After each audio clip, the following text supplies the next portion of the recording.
యెహోవా మహత్యము.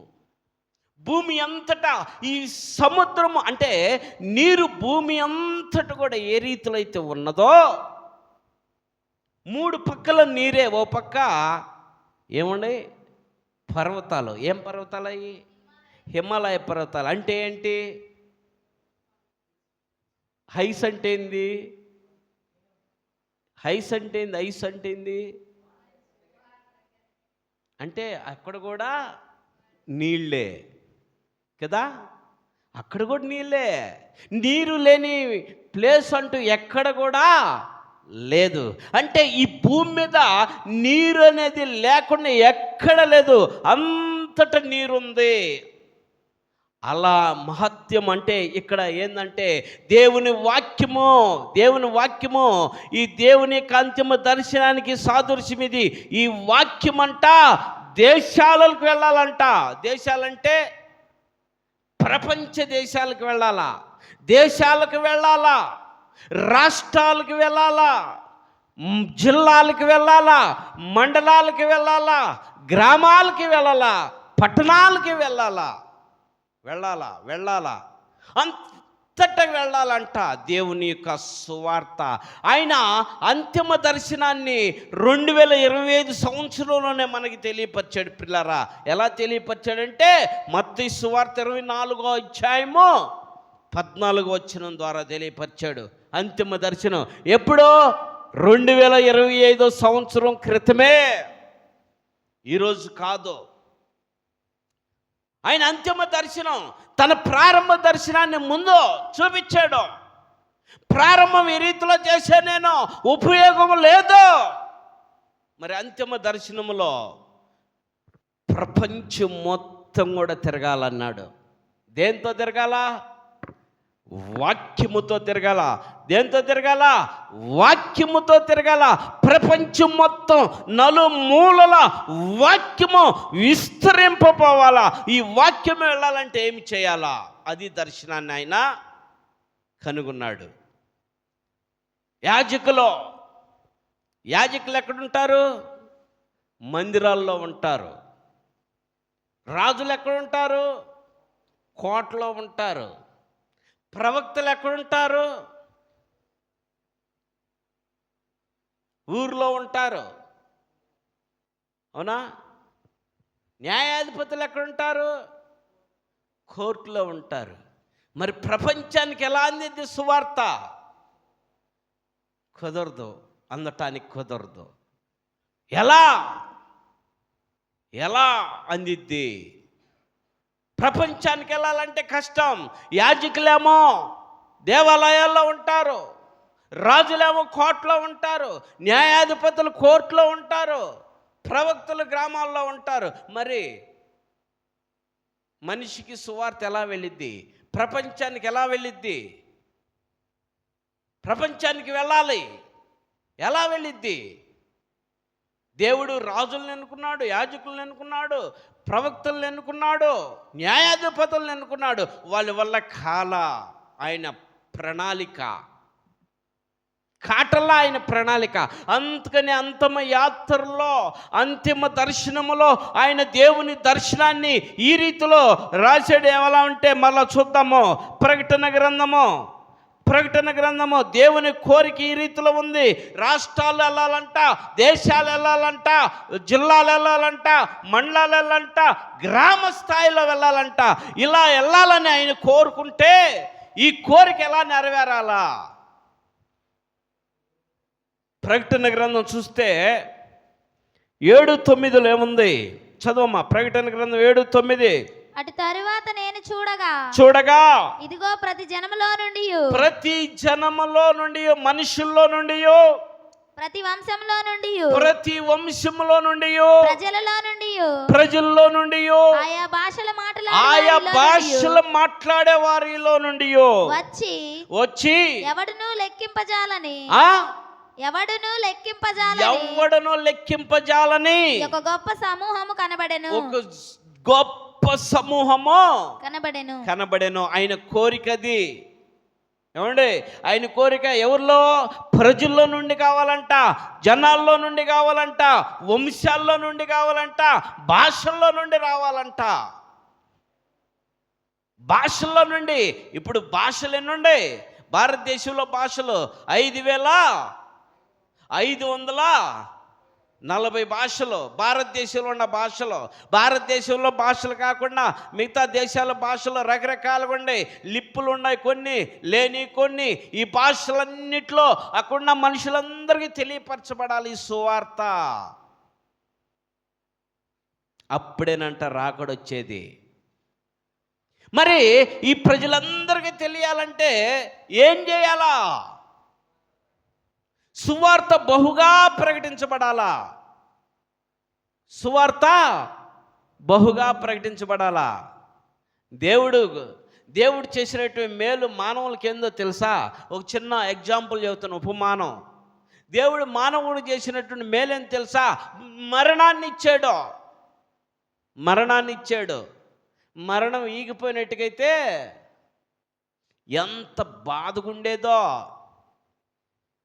ఎంత బాధగుండేదో మరణాన్ని ఈగిపోతే. అప్పుడు పాస్టర్ గారి కోసం పరుగులు తీసేవాళ్ళు. పాస్టర్ గారు, నన్ను చంపేయ్యా, నాకు ప్రార్థన చేయి, నేను చచ్చిపోవాలి ఇప్పుడే, నాకు ప్రార్థన చేయి. ఇప్పుడు పాస్టర్ గారిని దేనికి పిలుస్తున్నారు తెలుసా? అయ్యా, వీళ్ళు బతకాల ప్రార్థన చేయి, నేను బతకాల ప్రార్థన చేయి, మా నాన్న బ్రతకాల ప్రార్థన చేయి, మా అమ్మ బ్రతకాల ప్రార్థన చేయి, నా బిడ్డల బ్రతకాల ప్రార్థన చేయని పాస్టర్ గారిని ఇప్పుడు తీసుకెళ్ళి ప్రార్థన చేపిస్తున్నారు బతకటాని కోసం. అంటే బ్రతకటాని కోసం. దేవుడు ఇపోతే ఈ ఆలోచన, దేవుడి ఈ విధానం లేకపోతే, ఆయన చేయకపోతే మరలా క్రొత్త చర్చిలు ఏర్పడాయి. ఈ చర్చిలు ఉండే కాదు, బ్రతికించే చర్చిలు ఉండే కాదు, చంపే చర్చిలు ఏర్పడాయి. అప్పుడు చంపే పాస్టర్లు ఏర్పడాల్సి వచ్చేది. అర్థమైందా? అర్థం కాల మీకు? చిన్న ఎగ్జాంపుల్, మునిమక్కని తీసుకుందాం. మునిమక్కకి ఎంతమంది మనవ సంతానం? 6. మీ అందరు పెద్దోళ్ళే కాబట్టి సన్నీ కూతురుని తీసుకుందాం. ఆ పిల్ల రోడ్డు మీద పరిగెత్తుకుంటూ వెళ్తుంది. మునిమేమైద్ది? నాయనమ్మ అయిద్ది. రా రా రా రా అంటే మునిమ మాట వినిదా? ముసల్దానే అనిద్ది. నేను వెళ్ళాలి కదా, అవునా కదా? వాస్తవం కదా? మనవరాలు ఎందో మాట ఎందుకు? ఈ ముసలిదే. అవల్ల చిన్న అంటే యంగ్. షాలేమునే తీసుకుందాం. షాలేము కూడా వాలీబాల్ ఆడుతున్నాడు. రే, నువ్వు ఆడబాకరా, పడతావురా, రారా రారా అంటే అంటాడా లేదా? అంటాడు. అంటే ఈ వయసు అయిపోయింది. వాడు యంగ్స్టార్కి ముసలోళ్ళు పనికిరారు, అవునా కదా? తీసి పక్కన పడేస్తారు ముసలోళ్ళని. ఇంట్లో మీ అమ్మమ్మ తీసి పక్కన పడేట్లా, చెప్పేది ఏంది, పక్కన ఉండు అంటలా అన్నాడా? ఓకే, నీ మీదకి వెళ్ళిపోయింది. దేవుని స్తోత్రం చెప్పు, హల్లెలూయా. ఓకే అంటలా. అదే ఆ వయసులో ఆమె వాళ్ళని కూడా అంతే అని ఉండిద్దేమో. అంటే ఇప్పుడు ఆమెకి మరణం లేకపోతే ఎంత బాధ. ఇంకా పెద్ద అయ్యకుంది 1, 2 మొత్తం ఆడే ఇద్ది. అది చేస్తుంటే మీకు నచ్చదో? అసలు సత్య బాగుండే దేవుడేమో మరణం పెట్టలా. సత్య బాగుండవు అనుకుంటావు నువ్వు, కానీ దేవుడు మరణం లేదు. ఎట్టా ఈమె చచ్చిపోవాలా? ఏం చేసినా సావుదు. మరణం లేకపోతే, దేవుడు మరణం పెట్టకపోతే ఏం చేసినా సావు లేదు. ఇక అప్పుడు ప్రార్థన చేయాల, ప్రభా ఈయన తీసుకయ్యా, ప్రభా ఈయన తీసుకయ్యా, ప్రభా ఈయన తీసుకయ్యని. ఎవరు చేసేది? పిల్లలే చేపిస్తారు. ఏ కడుపునైతే పుడతారో ఆ కడుపును పుట్టిన పిల్లలే చేపిస్తారు. మా అమ్మ చచ్చిపోయేటట్టు ప్రార్థన చేయ పాస్టర్ గారు, 10,000 ఇస్తానాయ నీకు, మా అమ్మ చచ్చిపోవాలి, మా నాన్న చచ్చిపోవాలి, చెయ్యి. నిజం ఇది. మరణం లేకపోతే 90 సంవత్సరాలు వస్తే పరిస్థితి అదే. 80 సంవత్సరాలు, ఇప్పుడు 70 సంవత్సరాలు, 60 సంవత్సరాలు వచ్చిన పరిస్థితి అదే, అవునా కదా?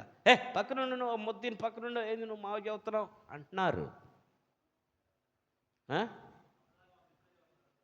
ఇప్పుడే చదువుతున్నారా? చూడు, ఇప్పుడే చదువుతున్నారంటే 27 సంవత్సరాలకే పిల్లలు. చూడండి, 27 సంవత్సరాలకి ఇప్పుడే చదువుతున్నారంట. సో సో చూడండి, అంటే ఏంటి ఇది? దేవుడు ఎంత మేలు చేశాడు, ఎంత మేలు చేశాడు. వీళ్ళ చేత, పుట్టిన బిడ్డల చేత చీచా అనిపించుకోకుండా టైం రాంగ లటక్కన వెళ్ళిపోవాలా. ఎంత ముద్దుగా పెంచినటువంటి వాళ్ళే నోర్మసపాపా అంటున్నారు. అట్టయింది పరిస్థితి. దేవుడు మేలు, మానవులకి ఎంత మేలు చేశాడు, దాన్ని బట్టి చెబుదాం ఒకసారి. హల్లెలూయా చెప్పండి, హల్లెలూయా. చూడండి, దేవుడు చేసినటువంటి ప్రణాళికలు ఇవి. అయితే దేవుడి యొక్క ప్రణాళిక, ఆయన కోరిక ఏంటంటే సర్వజనులకి సువార్త వెళ్ళాలని ఆయన కోరుకున్నాడు. ఈ భూమి మీద నీళ్లు ఏ రీతిలో అయితే ఉన్నాయో, ఈ భూమి మీద జనులు ఎంతమంది అయితే ఉన్నారో అంతమందికి సువార్త వెళ్ళాలా, అంతమందికి సువార్త వెళ్ళాలా, అన్ని భాషల్లో సువార్త వెళ్ళాలా, అన్ని ప్రజలకి సువార్త వెళ్ళాలా, ప్రతి ఒక్కరు తెలుసుకోవాలి ఆ సువార్త గురించి, యేసుని గురించి ప్రతి ఒక్కరు తెలుసుకోవాలన్నటువంటి కోరిక. ఆయన ఏమండే కోరిక. ఒక ఫోన్ తయారు చేసినటువంటి వ్యక్తి ఫోన్లు అధికంగా తయారు చేసి నా బ్రాండ్ అందరికి అందాలని ఏం చేస్తాడు? మొదట పబ్లిసిటీ ఇస్తాడు, తర్వాత విస్తరింపై అందరికి అందే విధంగా మార్కెట్లోకి పంపిస్తాడు. అవునా కదా?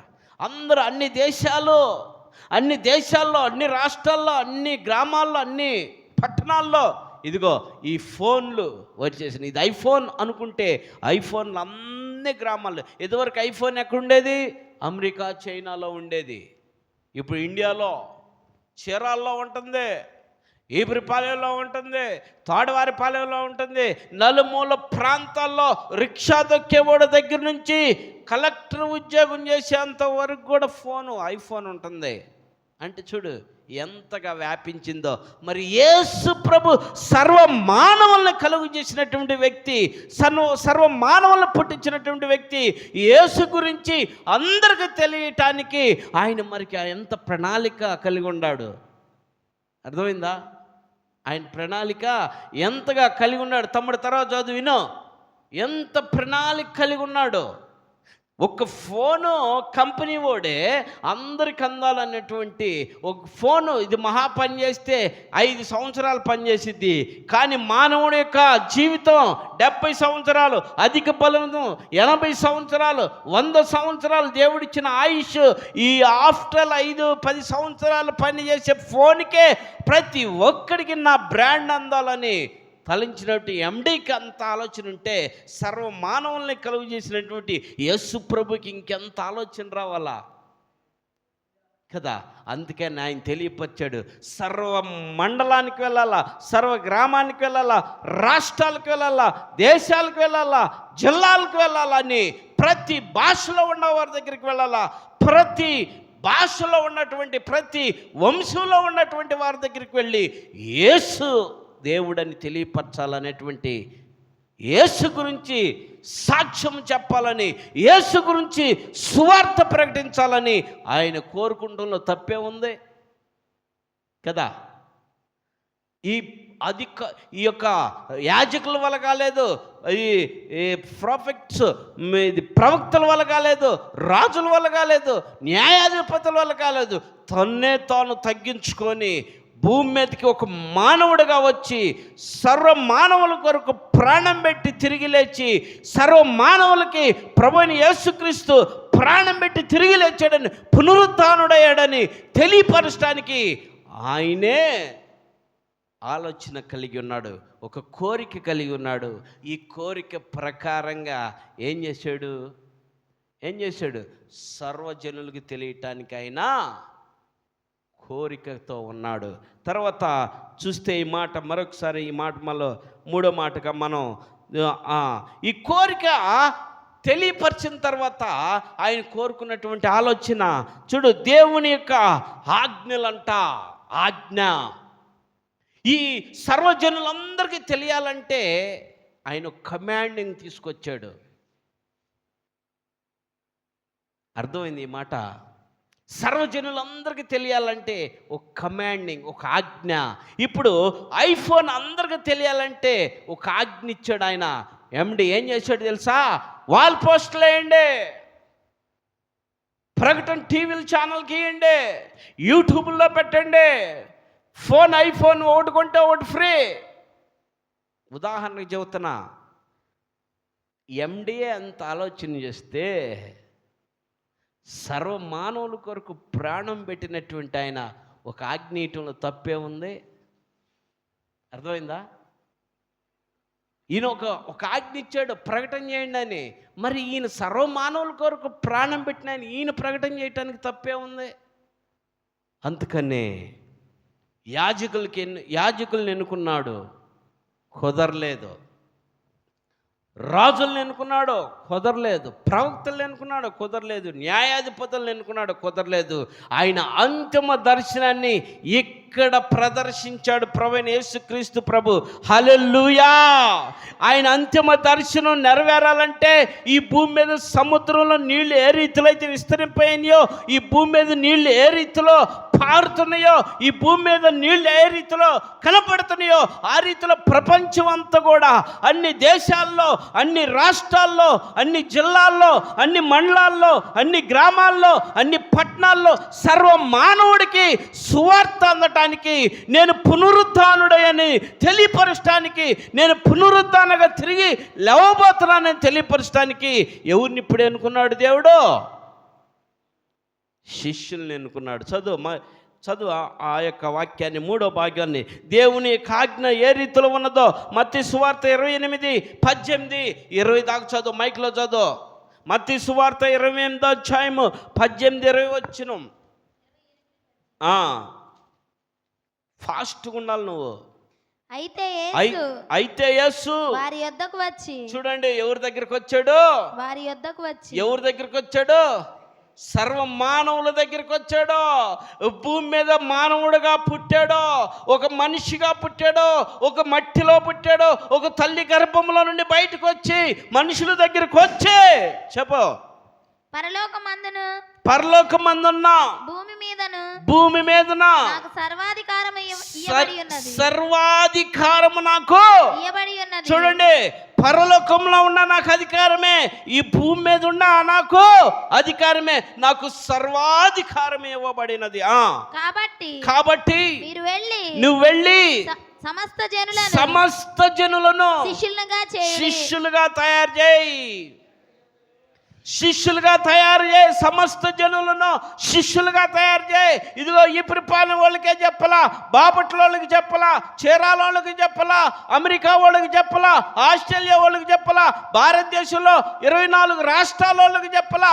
సర్వజనులు అంటే ప్రపంచమంతా, ఈ భూమి మీద ఏ రీతిలో నీళ్లు ఉన్నాయో, ఈ భూమి మీద ఉన్నటువంటి నీరు ఏ రీతిలో వ్యాపించినదో, ఈ భూమి మీద మానవులు అనేటువంటి వారు ఎంతమంది అయితే ఉన్నారో, ఎన్ని భాషలు అయితే ఉన్నాయో, వాళ్ళందరి దగ్గరికి వెళ్ళి, సర్వలోకానికి వెళ్ళి సువార్త ప్రకటించి, చదువు, తండ్రి యొక్కయు కుమారు యొక్కయు పరిశుద్ధాత్మ యొక్క నామములో వారికి బాప్తిస్మం ఇచ్చుచు, నేను మీకు ఏ సంగతులను ఆజ్ఞాపించితునో, నేను ఏదైతే నీకు ఆజ్ఞాపించి వాటన్నిటిని గైకొనవలెనని వారికి బోధించుడి. చూడండి, ఆజ్ఞది.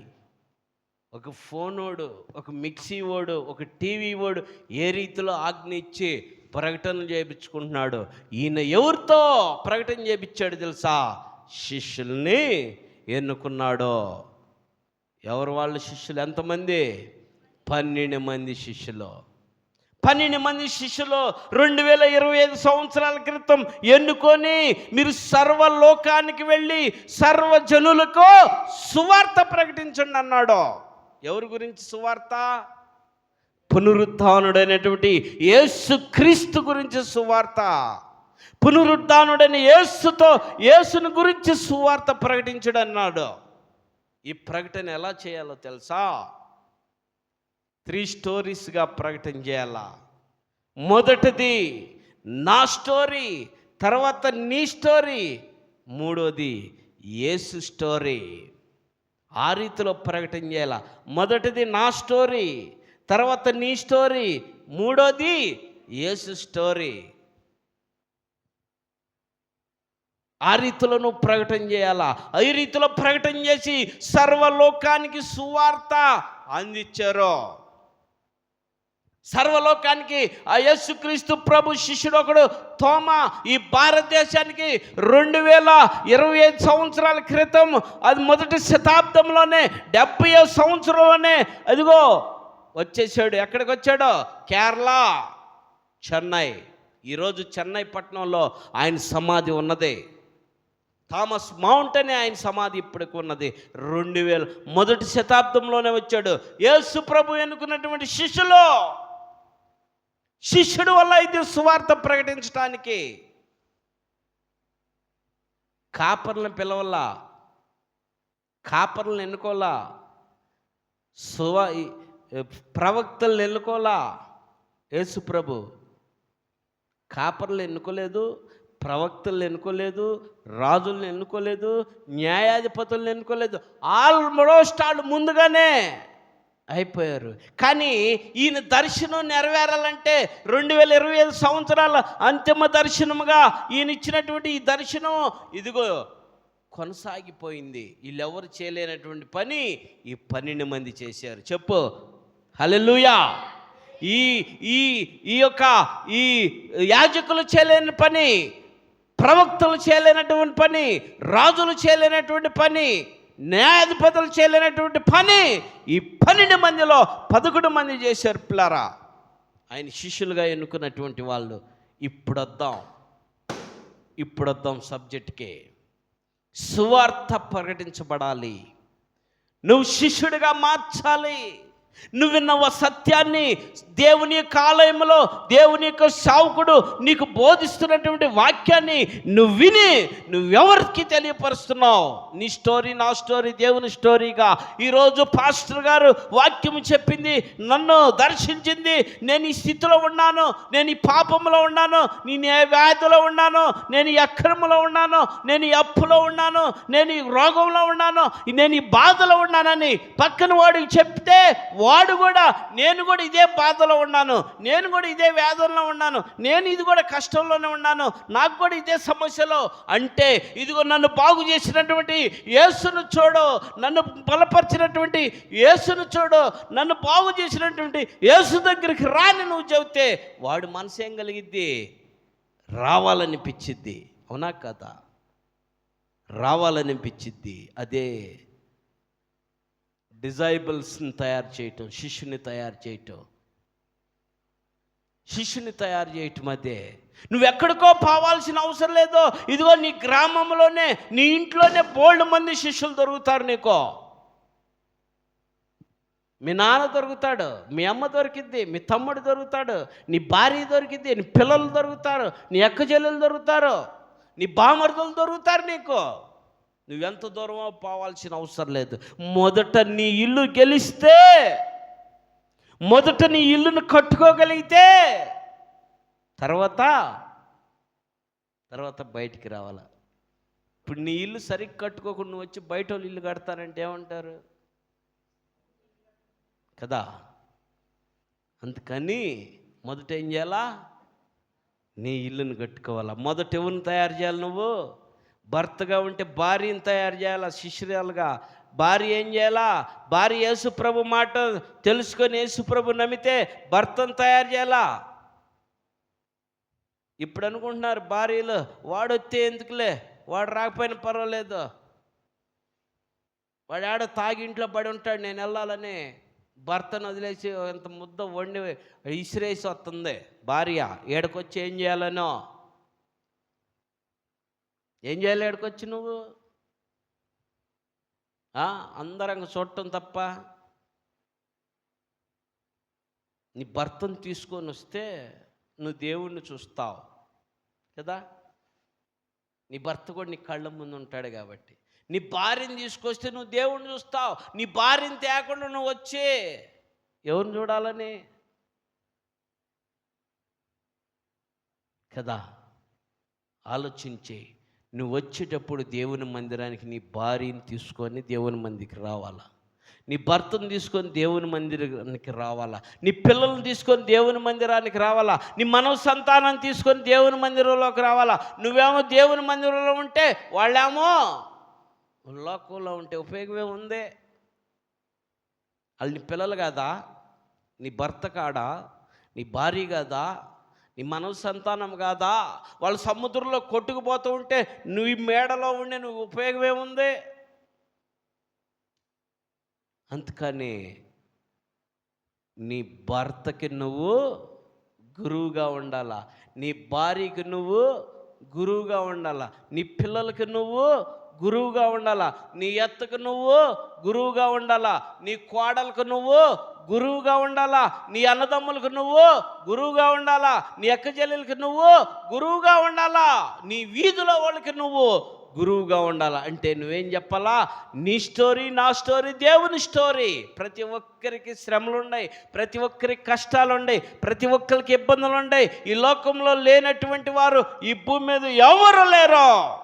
ఒకవేళ నేనున్నాను, నాకే బాధలు లేవన్నా వాడు అబుద్ధికుడో, వాడిని కాలే అగ్నిలో కాల్చినా కూడా తప్పులేదు. అంత అబుద్ధికుడాడు. నాకే ప్రాబ్లం లేదు, నాకేం బాధ లేదన్నా వాడు అబుద్ధికుడు. వెళ్ళి 10,000 అడుగు నువ్వు చేతిలో, వెంటనే అలా చెప్పినోడి దగ్గర 10,000 అన్న తెల్లారెత్తారంటే ఏడండి రబ్బాయి అంటాడు వెంటనే కదా. అవునా కదా? అబుద్ధికుడు అంటే అందరికీ బాధలు ఉన్నాయి, అందరికి కష్టాలు ఉన్నాయి. అప్పుడు నువ్వేం చేయాలా? దేవుని నమ్ముకున్నటువంటి నువ్వు నీ ఎదుటి వాడిని ప్రేమపూర్వకముగా ప్రేమతో డీల్ చేయాలా, పగతో కాదు, ప్రేమతో డీల్ చేయాలి. Brother, sister, hello, how are you, ప్రేమతో కలిపి. ఇదిగో 5, 6 వచ్చారు, ఉపయోగం ఏముంది? ఉపయోగం ఉందా? ఎవరిని తెచ్చావు నువ్వు శిష్యుడిగా, శిష్యురాలుగా? రేపు దేవుడు అడిగే లెక్క ఇది. అందుకని ఏం చేయాలా? నీ వంతు. దేవుడు నిన్ను ఎన్నుకుంది ఎందుకు? నువ్వు సర్వలోకానికి వెళ్ళి సువార్త ప్రకటించాలా, సర్వలోకంలోకి వెళ్ళి సువార్త తెలియపరిచి శిష్యుని చేయాలా. నువ్వు నీ ఇంట్లో వాళ్ళని చేసుకోకపోతే ఇంకెవరిని చేస్తావు నువ్వు కదా? అడుగుతాడా లేదా? అందుకని ఏం చేయాలా? నీ ఇంట్లో వాళ్ళని, నీ స్నేహితుల్ని, నీ బంధువుల్ని, నీ రక్త సంబంధికుల్ని, నీ తోబుట్టువుల్ని నువ్వేం చేయాలా? దేవుని మందిరానికి నడిపించాలా. దేవుని మందిరానికి నడిపించినప్పుడు దేవుడు నీకు ఏమిస్తాడు? గొప్ప ఆశీర్వాదం ఇస్తాడు, గొప్ప దీవెనిస్తాడు, గొప్ప సంతోషాన్ని ఇస్తాడు, గొప్ప సమాధానాన్ని ఇస్తాడు, గొప్ప ఆనందాన్ని ఇస్తాడు. అంతకంటే భాగ్యమే ఉంది నీ జీవితంలో? ఆనందం కంటే ఇంకేమైనా భాగ్యం ఉన్నదా? ఆరోగ్యమే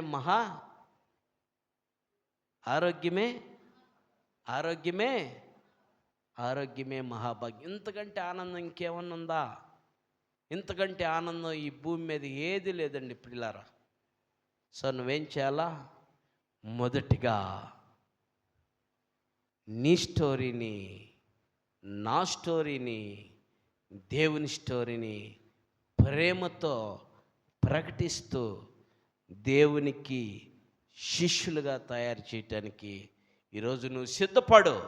ప్రియమైనటువంటి దేవుని ప్రియబిడ్డలారా, వింటున్నటువంటి నువ్వు, నీ స్టోరీ, నా స్టోరీ, దేవుని స్టోరీ నీ పొరుగు వారికి, నీ ఇంట్లో వారికి, నీ బిడ్డలకి, నీ భార్యకి, నీ భర్తకి, నీ అత్తకి, నీ మామకి, నీ తోబుట్టులు, నీ అన్నదమ్ములందరికీ తెలియపరిచే దేవునికి శిష్యులుగా తయారు చేయి. దేవుడు ఆజ్ఞ నీకు ఇచ్చి ఉన్నాడు. ఈ ఆజ్ఞను చేతపుచ్చుకొని నువ్వు యేసు నామములో ఎక్కడికి వెళ్ళినా నీకు సమాధాన పాత్రుడు దొరుకుతాడు. యేసు నామములో ఎక్కడికి వెళ్ళినా నీ సమాధాన పాత్రాలు దొరుకుతుంది. ఆ సమాధాన కర్తను పట్టుకొని ప్రవేశించు. దేవునికి శిష్యులుగా తయారు చేయి. దేవుడి కొద్ది మాటలు దీవించునుగాక. ఆమెన్.